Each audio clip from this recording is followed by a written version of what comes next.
उसने ये कागज में लिखा गुरुदेव के नाम से, गुरुदेव हम 100 परिवार जहर खा के आत्महत्या कर रहे हैं। और जहाँ पूजा करता था भगवान के पीछे, गुरुदेव के पीछे रख दिया।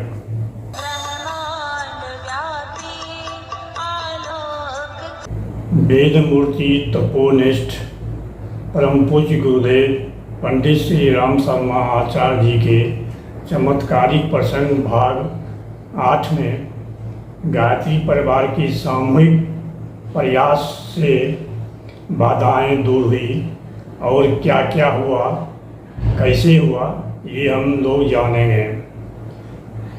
जब इस बात को हम लोग जानेंगे तो कहेंगे कि वाह, गायत्री परिवार हो तो ऐसा हो। गायत्री परिवार क्यों, कोई भी संगठन हो तो ऐसा ही हो। तो चलिए गायत्री मंत्र से शुरू करते हैं। ओम भूर्भुवः स्वः तत्सवितुर्वरेण्यं भर्गो देवस्य धीमहि धियो यो न प्रचोदयात्। वीडियो को शेयर करें। चैनल को यदि सब्सक्राइब नहीं किए हैं तो चैनल को सब्सक्राइब कर बेल को दबा दें ताकि वीडियो का नया नोटिफिकेशन आप तक पहुंचता रहे। वीडियो के अंत तक बने रहें क्योंकि वीडियो बहुत ही अच्छा होने वाला है।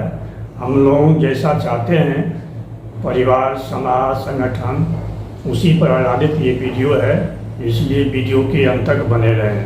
मुख्य प्रसंग पर आने के पहले हम एक छोटा सा वीडियो का क्लिप दिखाना चाहते हैं जो हमारे आसपास गायत्री परिवार के द्वारा रचा गया था।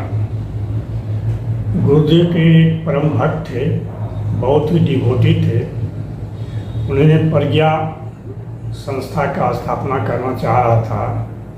उसी सिलसिले में इसे तनाव हो गया, टेंशन हो गया। उसी तनाव और टेंशन में घर गया और स्नान किया। स्नान करीब 1 घंटा तक किया और माथे से ऊपर से पानी देते रहा और स्नान करने के दरमियान ही उसे लकवा मार गया। लकवा मारने के बाद वो कोमा में चला गया।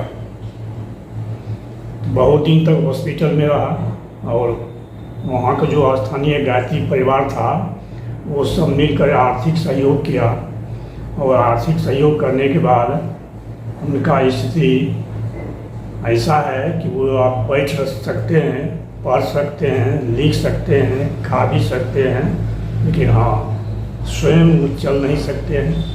नित्य क्रिया करने में दिक्कत हो रहा है। पता नहीं कुछ प्रारब्ध होगा, जाने गुरुदेव। चलिए आप मुख्य प्रश्न पर चलते हैं। एक अमीर परिवार था। उस परिवार में बाप बेटे में झगड़ा हो गया। वो परिवार बिजनेसमैन था। संपत्ति को लेकर, लेन देन को लेकर आपस में झगड़ा हो गया और बेटा जो था वो अपने परिवार को छोड़कर कहीं दूर चला गया। परिवार के पीछे एक बीवी, एक बेटा और 3 बेटियां थी। जब उसका बेटा घर से चला गया तो उसके परिवार के साथ उस घर में उपेक्षा होने लगी, इग्नोर किया जाने लगा। वो लोग चाहता था किसी ढंग से तंग होकर घर छोड़ दे, मर जाए, भटक जाए, इधर उधर चला जाए। जब उसके ससुर को पता चला, यानी उस औरत के पिता को जब पता चला कि ऐसी ऐसी बात है, परिवार सहित अपने यहाँ ले आए और रखे अपने यहाँ। खाना पीना जो होता है वो सब किए, लेकिन वो औरत सोची कि हम अपने बाप पर कब तक बोझ बने रहेंगे। इसलिए उसने अपने ननद के सहयोग से घर में झाड़ू पोछा का काम पकड़ ली। झाड़ू पोछा का काम किसके यहाँ पकड़ी? जो शांति कुंज में देव कन्या के रूप में रह चुकी थी। देव कन्या उसको कहते हैं जो शांति कुंज में अखंड दीप के सामने, माँ गायत्री के सामने में 24 घंटा गायत्री जप करती है उसे देव कन्या कहते हैं। ये देख लीजिए, आपके सामने है, यही देव कन्या है। तो जो देव कन्या है उसका स्वभाव कैसा होगा आप समझ सकते हैं। तो उस देव कन्या के घर में झाड़ू पोछा करने लगी और उसके संगत में आने के कारण गायत्री शक्तिपीठ पर, गायत्री मंदिर पर हवन करने के लिए रोज़ जाने लगी।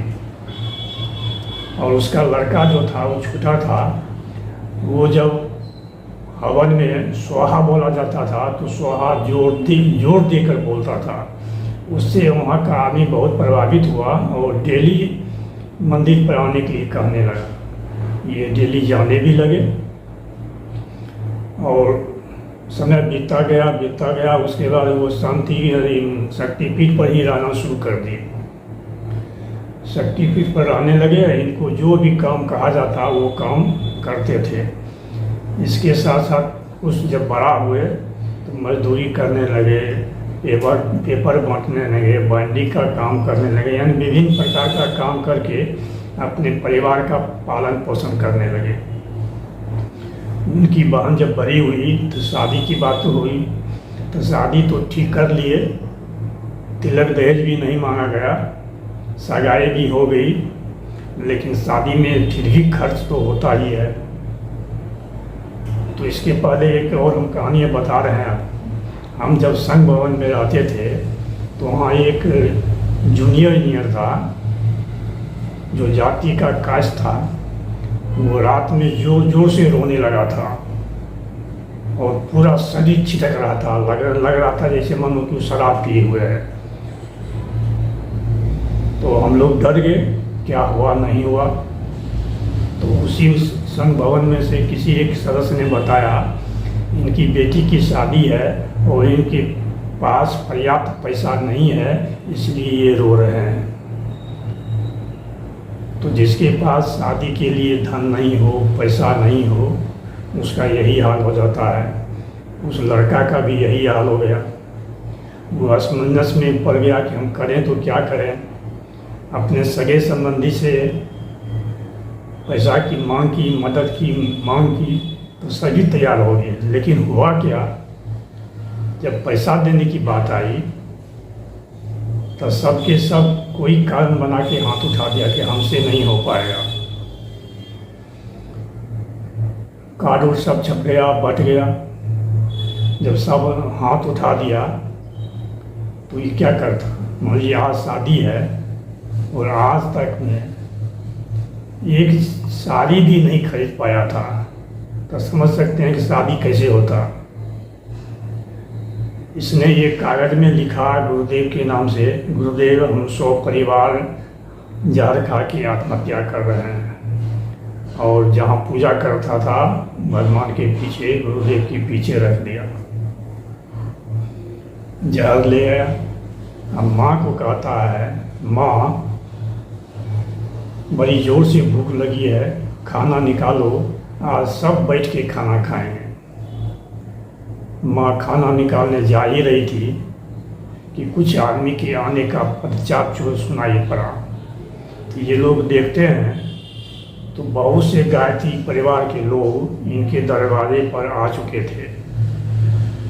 उनमें से वो आदमी भी थे, देव कन्या के पति भी थे। सबों को दही पर बैठाया गया। तो देव कन्या के पति बोलते हैं, बताओ शादी करने में क्या समस्या हो रही है, क्या दिखते हैं।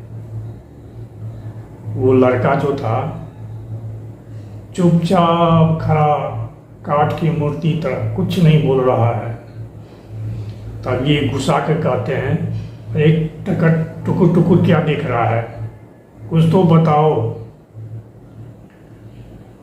हमें गुरुदेव ने प्रेरणा दी है कि जाओ देखो लड़का दिक्कत में है, परेशानी में है, देखो क्या हो रहा है, इसलिए हम आए हैं। जब इतना बोले तब वह लड़का रोते हुए कहता है कि हमारे पास एक भी पैसा नहीं है, सगे संबंधी ने सब सहयोग करने को तैयार हुआ था, उनके बल पर हम शादी करने जा रहे थे, और एन वक्त पर सब मना कर दिया। आज तो हम आत्महत्या करने जा रहे थे सब परिवार।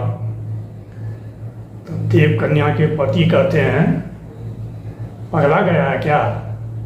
हम लोग किस काम के लिए हैं? केवल वो तुम्हारी बहन नहीं है, हमारी बेटी भी है। बताओ शादी करने में कितना पैसा लगेगा? तब ये बालक कहता है, हमें पैसा क्या चाहिए, लड़की का ठीक ठाक से शादी हो जाए, अच्छी से विदाई हो जाए, इससे बढ़कर हमारे लिए और क्या है। कहा ठीक है।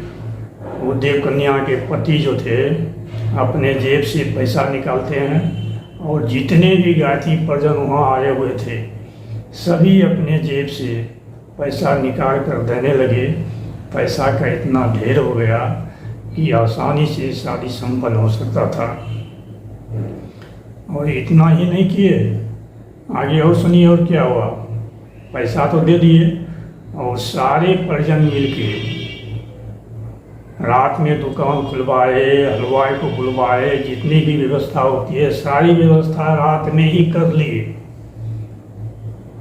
और शादी भी संपन्न हो गया। हम देखे गुरुदेव यहाँ कैसे मदद किए उनको। तो ऐसा कौन नहीं चाहेगा कि गायत्री परिवार हो तो ऐसा हो। हर कोई चाहेगा कि हमारे यहाँ का गायत्री परिवार ऐसा हो जो सुख दुख में मदद करे। गुरुदेव ने उस देव कन्या के पति को प्रेरणा दिए। वो सारे गायत्री परिजन को लेकर इनके दरवाजे पे आए। आर्थिक मदद ही नहीं किए बल्कि सारी व्यवस्था भी करवा दिए। तो चलिए, वीडियो देखने के लिए धन्यवाद।